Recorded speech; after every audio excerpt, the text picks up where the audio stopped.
আসসালামু আলাইকুম। এসএসসি 2026 এই ভিডিওতে আমি আলোচনা করব তোমাদের কলেজ ভর্তির ক্ষেত্রে কোন কাগজগুলো লাগবে। এই কাগজগুলো না হলে তোমার ভর্তি নিশ্চিত হবে না, ঠিক আছে? তুমি ভর্তি হতে পারবে না। যে কাগজগুলো তোমার অবশ্যই ভর্তির সময় কলেজে নিয়ে যাওয়া লাগবে। এই বিষয়টাই আলোচনা করব, তাই ভিডিওটা অবশ্যই শুরু থেকে শেষ পর্যন্ত দেখবা। তো চলো, তোমাদের সময় নষ্ট না করে আমি মূল বিষয়ে চলে যাই। দেখো, তোমাদের ভর্তি হতে কি কি কাগজপত্র লাগবে। দেখো, প্রথমেই লাগবে তোমার এসএসসির মূল মার্কশিট বা একাডেমিক ট্রান্সক্রিপ্ট যেটাকে বলে, ঠিক আছে? এসএসসির মূল মার্কশিট, ঠিক আছে? এরপরে আসো, লাগবে এসএসসির প্রবেশপত্র, এসএসসির রেজিস্ট্রেশন কার্ড এবং এসএসসির প্রশংসাপত্র এবং টেস্টিমোনিয়াল, ঠিক আছে? দেখো, এখানে কিন্তু তোমার একটা অপশন আছে যে এসএসসির রেজিস্ট্রেশন কার্ড এবং প্রবেশপত্র সকল সময় লাগে না কিন্তু, ঠিক আছে? কিন্তু তোমাদের এই সময় লাগবে কি কারণে, 100% শিওর লাগবে তোমাদের। কি কারণে লাগবে? দেখো, তোমাদের এসএসসির মূল মার্কশিট কিন্তু 6 মাস পরে আসে, ঠিক আছে? এটা কিন্তু 6 মাস পরে আসে। তোমাদের রেজাল্ট আসলে কিন্তু 6 মাস হয়নি। তোমাদের রেজাল্ট প্রকাশ পেয়েছে কতদিন? মাত্র 5-6 দিন প্রকাশ পেয়েছে, তাই না? তোমার ভর্তির সময় সর্বোচ্চ 1 মাস হবে, তাই না? এবার যেহেতু দ্রুত ভর্তি হচ্ছে, 1 মাসের মধ্যে তোমার ভর্তি হওয়া লাগবে। 6 মাসের আগে তোমার মূল মার্কশিটটা আসবে না। এজন্য তোমাকে কি দেওয়া লাগবে? তোমার অনলাইন কপি মার্কশিট, তাই না? তুমি অনলাইন থেকে তোমার মার্কশিটটা ডাউনলোড করে সেটা দিবা, কারণ তুমি মূলটা তোমার পাচ্ছ না। এই মূলটা না পাওয়ার কারণে তোমার প্রবেশপত্র এবং রেজিস্ট্রেশন কার্ড, ঠিক আছে, অ্যাডমিট কার্ড এবং রেজিস্ট্রেশন কার্ড, এই দুইটা জমা দেওয়া লাগবে। এবং তুমি যখন 6 মাস পরে তোমার মূল মার্কশিটটা পাবা, ওইটা জমা দিতে হবে তোমার কলেজে, ঠিক আছে? মূলটা জমা দিয়ে তুমি প্রবেশপত্র এবং রেজিস্ট্রেশন কার্ড এটা ফেরত নিয়ে আসবা।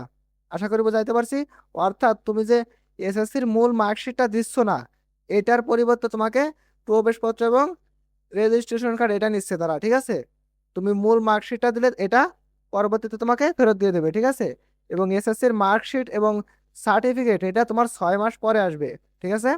এবং এসএসসির প্রশংসাপত্র বা টেস্টিমোনিয়াল হচ্ছে, তুমি তোমার যে স্কুল থেকে এসএসসি পাস করেছো সেই স্কুলে গেলেই প্রধান শিক্ষক কর্তৃক তুমি যে স্কুলটা থেকে পাস করেছো সেটার একটা প্রশংসাপত্র দিয়ে দেবে। সেটা তুমি নিয়ে যাবা। তোমার স্কুলে গেলেই তুমি প্রশংসাপত্র চাইলেই স্যাররা দিয়ে দেবে, ঠিক আছে?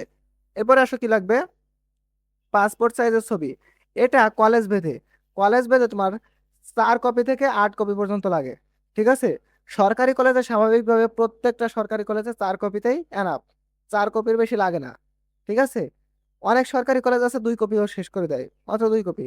কিন্তু বেসরকারি কলেজের ক্ষেত্রে তারা বিভিন্ন নীতিমালা প্রণয়ন করে, তাদের ক্ষেত্রে 8 কপি পর্যন্ত লেগে থাকে।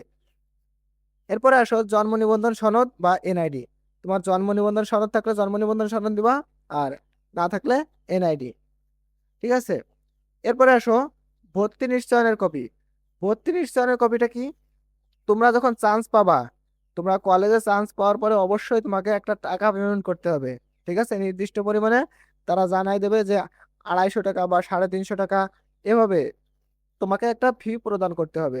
ওই ফিটা যে প্রদান করছো, এটার প্রমাণপত্র একটা রসিদ তুমি ওই সময় ফি প্রদান করার সময় কম্পিউটার দোকান থেকে প্রিন্ট করে নেবা, ঠিক আছে, যে আমি ফিটা প্রদান করছি, ঠিক আছে? এই ফিটা প্রদান করছো, এটার প্রমাণপত্র হচ্ছে ওই ওই রসিদটা তোমাকে অবশ্যই কলেজে নিয়ে যেতে হবে।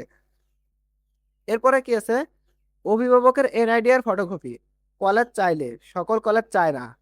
সরকারি কলেজে মনে করে এটা লাগবেই না, ঠিক আছে? অভিভাবকের এনআইডি সরকারি কলেজে এটা লাগবে না, কিন্তু বেসরকারি কলেজের ক্ষেত্রে 80% কলেজই চায়, ঠিক আছে?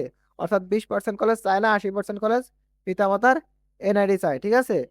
শুধুমাত্র বেসরকারি কলেজের ক্ষেত্রে, সরকারি কলেজ এটা চায় না। এরপরে আছে কি? কোটা সংক্রান্ত সনদপত্র। অর্থাৎ সরকারি কলেজে, এটা বেসরকারি কলেজে কিন্তু কোটা থাকে না, সরকারি কলেজে কোটা থাকে।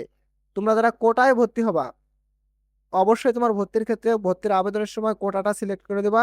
এবং তোমার যে কোটা আছে, মুক্তিযোদ্ধা কোটা, প্রতিবন্ধী কোটা, যে কোটা হোক না কেন, বা জুলাই কোটা, যে কোটাই হোক না কেন, সেই কোটা সংক্রান্ত তোমার যে একটা সার্টিফিকেট আছে, সেই সার্টিফিকেটটা নিয়ে যাবা, ঠিক আছে? অবশ্যই সার্টিফিকেটটা নিয়ে যাইতে হবে যদি তুমি কোটার ক্ষেত্রে চান্স পাও।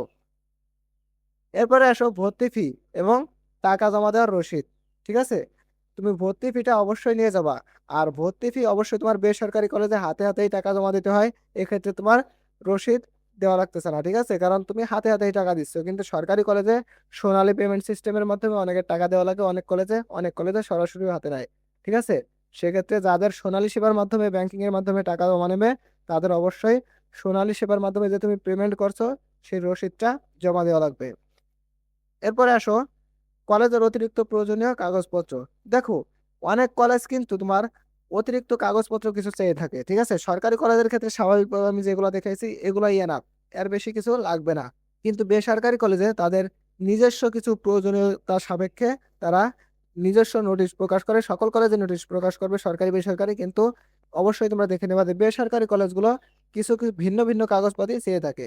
এর বাইরে আশা করি তারপরে চাবে না কোনো কলেজ।